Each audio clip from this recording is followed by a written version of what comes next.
ಮತ್ತು ಸೋನು ಇಬ್ಬರ ಕಥೆಯನ್ನು ಹೇಳುವೆನು ನಾನು ನಿಮಗಿನ್ನು.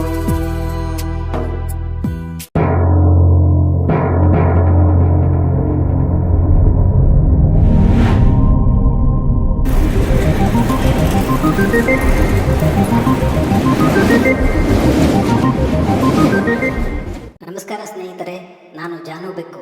ಇದು ನನ್ನ ಮತ್ತು ನನ್ನ ಪ್ರೀತಿಯ ಸೋನುವಿನ ದುರಂತ ಪ್ರೇಮ ಕತೆ. ನನಗೆ ಜೀವನದಲ್ಲಿ ಜಿಗುಪ್ಸೆ ಬಂದು ಮನೆ ಬಿಟ್ಟು ಹೋಗುವಂಥ ಕತೆ. ಅಣ್ಣ ತುಂಬ ಚೆನ್ನಾಗಿ ಕಂಪೈಲ್ ಮಾಡಿದ್ದಾನೆ. ಪೂರ್ತಿ ಕಿರುಚಿತ್ರನ ಯೂಟ್ಯೂಬ್ ಮತ್ತು ಫೇಸ್ಬುಕ್ನಲ್ಲಿ ಕಲಾ ಕನ್ನಡ ಚಾನಲ್ನಲ್ಲಿ ನೋಡಿ. ಬಯೋನಲ್ಲಿ ಕೂಡ ಲಿಂಕ್ ಕೊಟ್ಟಿದ್ದಾನೆ. ನೋಡಿ, ಎಂಜಾಯ್ ಮಾಡಿ. ಬಾಯ್.